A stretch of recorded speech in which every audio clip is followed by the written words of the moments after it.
भोपाल में वक्फ संशोधन बिल के समर्थन में जश्न पर सड़कों पर उतरे मुस्लिम समाज के लोग खुशी में एक दूसरे को खिलाई मिठाई।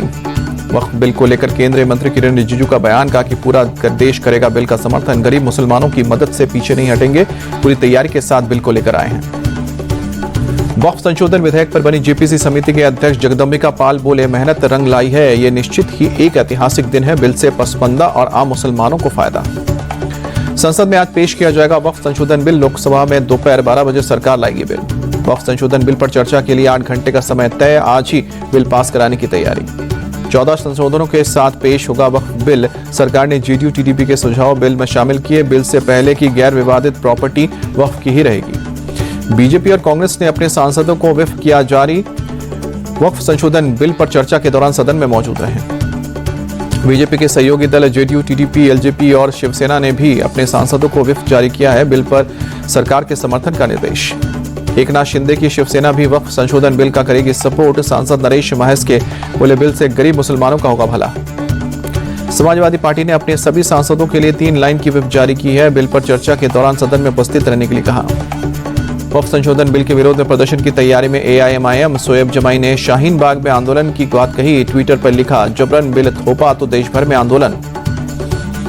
कांग्रेस के सांसद गौरव गोगोई बोले, जेपीसी कमेटी में खंड दर खंड जो चर्चा होनी थी वो नहीं हुई है। पहले दिन से सरकार का रवैया था कि ऐसा कानून लेकर आए जो देश में शांति के बजाय अशांति का वातावरण लेकर आए।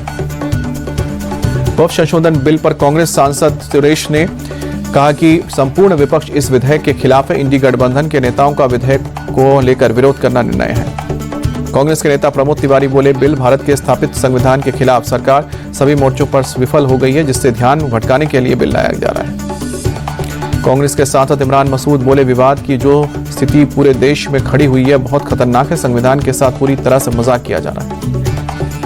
वक्फ संशोधन बिल पर अखिलेश यादव ने फिर दोहराई बात, कहा कि हमारी पार्टी इसका विरोध करेगी। बीजेपी को जमीन से बहुत प्यार है, रेलवे डिफेंस के बाद वक्फ की जमीन बेचेगी। समाजवादी पार्टी के सांसद रामगोपाल यादव बोले कि विधेयक में किए गए संशोधन तानाशाही पूर्ण और असंवैधानिक है। एनडीए बहुमत में है, वो बिल किसी भी तरह पारित करवा लेंगे। वक्फ संशोधन बिल के जरिए मुसलमानों को बनाया जा रहा है निशाना। जम्मू कश्मीर के सीएम उमर अब्दुल्ला का अटैक। तेजस्वी यादव ने वक्फ संशोधन बिल को मुसलमानों के खिलाफ बताया, कहा कि कुर्सी के लिए नीतीश कुमार चिराग पासवान ने सरेंडर कर दिया। डीएम के सांसद करीम मोई ने कहा कि हम और हमारी पूरी सरकार इस बिल के विरोध में है, संसद में भी विरोध करेंगे। आजाद समाज पार्टी के चीफ चंद्रशेखर आजाद बोले, धार्मिक क्षेत्र पर अतिक्रमण करने का काम सरकार का नहीं। All India Muslim personal law board ने सांसदों को लिखा खत, बिल का विरोध करने की अपील। मौलाना खालिद रशीद ने वक्फ संशोधन बिल को मुसलमान विरोधी बताया, कहा कि बिल पास होगा तो मुसलमानों के साथ बहुत नाइंसाफी होगी। वक्फ संशोधन बिल पर सपा सांसद जियाउर रहमान बर्क का बयान, कहा कि हम पहले से ही इसके खिलाफ है, सदन में बिल का करेंगे कड़ा विरोध। यूपी के मंत्री दानिश आजाद ने वक्फ संशोधन बिल को मुस्लिमों के लिए विकास के लिए बताया जरूरी, कहा कि कुछ लोग अपने फायदे के लिए इसका विरोध कर रहे हैं। वक्फ संशोधन विधेयक पर बीजेपी नेता मोहसिन रजा बोले, आज तमाम मुसलमानों के लिए मुस्लिम वक्फ कल्याण दिवस है, आज से बिल पूर्ण बहुमत से पास होगा। वक्फ संशोधन बिल पर वीएचपी नेता विनोद बंसल बोले, विरोध के नाम पर मस्जिदों को राजनीति का अखाड़ा बनाना ठीक नहीं है, बिल को आने दीजिए क्योंकि ये बिल सबके हित के लिए है। संसद में वक्फ संशोधन बिल पेश किए जाने से पहले यूपी में मुस्लिम पुलिस को लेकर अलर्ट। डीजीपी मुख्यालय ने पुलिस को अराजक तत्वों और अफवाहों पर नजर बनाए रखने का खास निर्देश दिया है। डीजीपी ने सोशल मीडिया पर भड़काऊ और आपत्तिजनक बयान पर और पोस्ट पर सख्त निगाह बनाने के लिए कहा है। लोकल इंटेलिजेंस यूनिट से भी कहा है कि वो सतर्क रहें। यूपी के डिप्टी सीएम केशव प्रसाद मौर्य ने समाजवादी पार्टी को बताया समाजवादी पार्टी, अखिलेश के पीडीए के नारे को बताया परिवार डेवलपमेंट एजेंसी। कर्नाटक में कई क्षेत्रों में मूल्य वृद्धि के खिलाफ प्रदर्शन पर deputy CM DK Shivakumar बोले, हमने बिजली की कीमतें कम कर दी हैं, लेकिन भाजपा इस बारे में बात नहीं कर रही है, भाजपा केवल राजनीति कर रही है। सीबीआई ने महादेव बेटिंग ऐप के मामले में दर्ज किया एफआईआर। छत्तीसगढ़ के पूर्व सीएम भूपेश बघेल को आरोपी नंबर 6 बनाया गया। कांग्रेस के विधायक वसंत गौड़ा तुरुहिल ने जुलूस को बताया पारंपरिक शोभा यात्रा, जंगली खरगोश के शिकार की बात से इनकार किया। राजस्थान के सीकर में खाटू श्याम जी के सदर थाने के उद्घाटन में फीता काटने पर विवाद। आईजी अजयपाल लांबा और कांग्रेस के विधायक वीरेंद्र चौधरी के बीच नोकझोंक। आईजी अजयपाल लांबा ने फीता काटने के लिए बीजेपी नेता गजानंद कुमावत को थमाई थी कैंची। कांग्रेस विधायक वीरेंद्र चौधरी ने जताया विरोध, कुमावत के हाथ से कैंची लेकर आईजी को लौटाया। आजी अजयपाल लांबा और वीरेंद्र चौधरी के बीच बहस का वीडियो हुआ वायरल। बीजेपी नेता गजानंद कुमावत ने विवाद को बेवजह बताते हुए थाने का फीता काटा। एमपी के सीएम मोहन यादव ने भी बनासकांठा हादसे पर किया मुआवजे का ऐलान। एमपी के मृतकों के घर वालों को 2-2 लाख रुपए और घायलों को 50,000 का मुआवजा। सीएम मोहन यादव ने ट्वीट करके मजदूरों के असामयिक मौत पर जताया दुख। कहा कि प्रदेश सरकार मृतक मजदूरों और घायलों के परिजनों की हर संभव मदद के लिए प्रतिबद्ध है। यूपी पुलिस ने संभल में 25,000 के इनामी ऑटो लिफ्टर को गिरफ्तार किया। करीब 30 साल से गाड़ी चोरी के धंधे में था। जम्मू कश्मीर से लद्दाख को जोड़ने वाला जोजिला पास से ट्रैफिक शुरू। बॉर्डर रोड ऑर्गेनाइजेशन ने रिकॉर्ड समय में बर्फ हटाकर जोजिला पास को खोला। बीआरओ के DG lieutenant general Raghu Srinivasan ने दिखाई हरी झंडी। भारी बर्फबारी की वजह से जोजिला पास से ट्रैफिक बंद हो गया था। 32 दिन बाद रूट खोला गया है। छात्र संगठन एबीवीपी ने असिस्टेंट प्रोफेसर का वीडियो पुलिस और प्रिंसिपल को सौंपकर कार्रवाई की मांग की है। पुलिस ने प्रोफेसर जुजैर अली के खिलाफ केस दर्ज किया है। राजस्थान के ब्यौर में फैक्ट्री से गैस लीक में मालिक सहित 3 लोगों की मौत, 50 से ज्यादा लोग घायल। प्रशासन की टीम ने फैक्ट्री को सील किया। अवैध तरीके से चलाई जा रही थी फैक्ट्री। पुलिस ने दर्ज किया केस। श्रीलंका की जेल से रिहा 13 भारतीय मछुआरे चेन्नई पहुंचे। श्रीलंका की समुद्री सीमा में मछली पकड़ने के आरोप में श्रीलंकाई नेवी ने गिरफ्तार किया था। चंडीगढ़ में पूर्व आर्मी ऑफिसर डिजिटल का शिकार हुए। फ्रॉड गिरोह ने करीब 3.5 करोड़ रुपए उड़ाए। अमृतसर में ड्रग स्मगलर की प्रॉपर्टी पर चला बुलडोजर। अवैध निर्माण को गिराया गया। ओडिशा के मयूरभंज में गर्मी के शुरू होते ही पानी की हो रही किल्लत। दूर दूर से लोग पानी भरकर आ रहे हैं। नवरात्रि के 5वें दिन दिल्ली के श्री आद्या कात्यायनी मंदिर में भक्तों का तांता लगा। आज देवी दुर्गा की पूजा मां स्कंद माता के रूप में की जाती है। अयोध्या में 6 अप्रैल को रामनवमी के मौके पर खास तैयारी। राम मंदिर को लाइटों से सजाया गया है। म्यांमार में सुबह सुबह फिर लगे भूकंप के झटके। तीव्रता 4.5 नापी गई। म्यांमार में भूकंप से मरने वालों की तादाद अब 2,719 लोगों तक पहुंची है। 4,521 लोग घायल हुए। 441 लोग फिलहाल लापता हैं।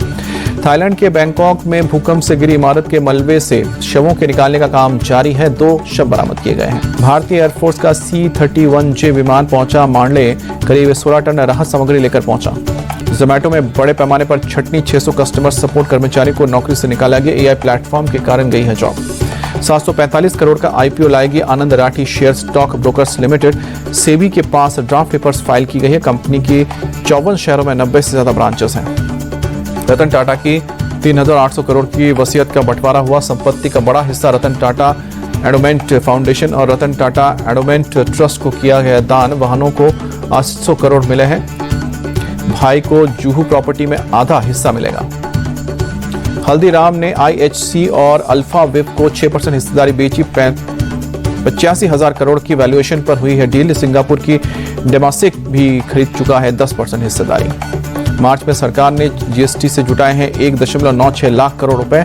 9.9% की बढ़ोतरी। वित्तीय वर्ष 2025 में 19.56 लाख करोड़ का हुआ है कलेक्शन। 2000 रुपए के 98.21% नोट बैंकिंग प्रणाली में वापस आए हैं। RBI के मुताबिक महज 6,366 करोड़ रुपए मूल्य का नोट जनता के बीच मौजूद है। IPL के 14वें मैच में आज रॉयल चैलेंजर्स बेंगलुरु और गुजरात टाइटंस की होगी भिड़ंत। बेंगलुरु के चिन्नास्वामी स्टेडियम में शाम को 7:30 बजे मैच। IPL में रॉयल चैलेंजर्स बेंगलुरु और गुजरात टाइटंस के बीच अब तक 5 बार भिड़ंत हुई है। RCB ने 3 मुकाबले और GT ने मारी है 2 में बाजी। बेंगलुरु के चिन्नास्वामी स्टेडियम में विराट कोहली के नाम T20 में सबसे ज्यादा रन बनाने का रिकॉर्ड। IPL 2025 में फिल सॉल्ट ने भी की है तेज शुरुआत। कोहली और स्लॉट की जोड़ी आज मचा सकती है धमाल। कगिसो रबाडा और मोहम्मद सिराज RCB के बल्लेबाजों को कर सकते हैं परेशान। सिराज के खिलाफ देवदत्त पडिक्कल का प्रदर्शन खराब। विराट कोहली को रबाडा 4 बार कर चुके हैं आउट। RCB के खिलाफ मजबूत स्पिन आक्रमण के साथ उतरेगी गुजरात टाइटंस। देवदत्त पडिक्कल और लियम लिविंगस्टोन और टिम डेविड के खिलाफ राशिद खान को अच्छा रिकॉर्ड।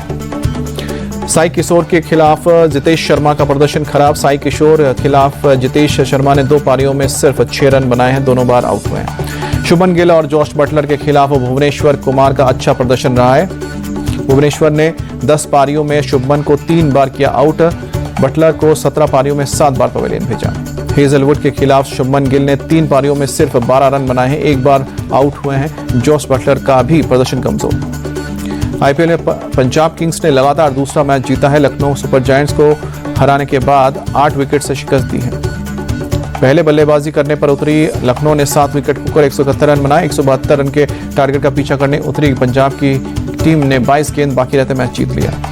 पंजाब किंग्स के लिए प्रभसिमरन सिंह ने खेली है धमाकेदार पारी। लखनऊ में सबसे तेज अर्धशतक ठोका है। 34 रन में से 34 गेंद पर 69 रन बनाए हैं। प्लेयर ऑफ द मैच बने हैं। पंजाब के कैप्टन श्रेयस अय्यर ने लगातार दूसरे मैच में 50 लगाई है। 30 गेंद में 52 रन की विस्फोटक पारी। लखनऊ के गेंदबाजों की नेहल वोरा ने भी जमकर धुनाई की। 25 गेंदों पर 43 रन की पारी खेली।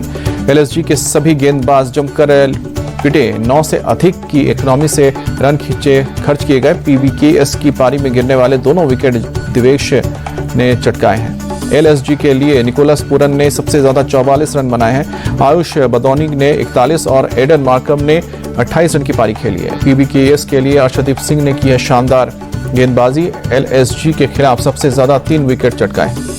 पीवीकेएस कैप्टन श्रेयस अय्यर ने अपनी टीम की जीत पर खुशी जताई है। कहा है कि वो बहुत शुरुआत से ही जानते थे कि जरूरत है। पंजाब किंग्स के खिलाफ मिली हार के बाद बोले एलएसजी के कैप्टन ऋषभ पंत, हमने पर्याप्त रन नहीं बनाए, 20 से 25 रन पीछे रह गए। निहाल वडेरा ने मैच जिताऊ पारी के लिए प्रभसिमरन की तारीफ की। कहा कि मेरी योजना अच्छी बल्लेबाजी करने और अय्यर पर दबाव कम करने की थी।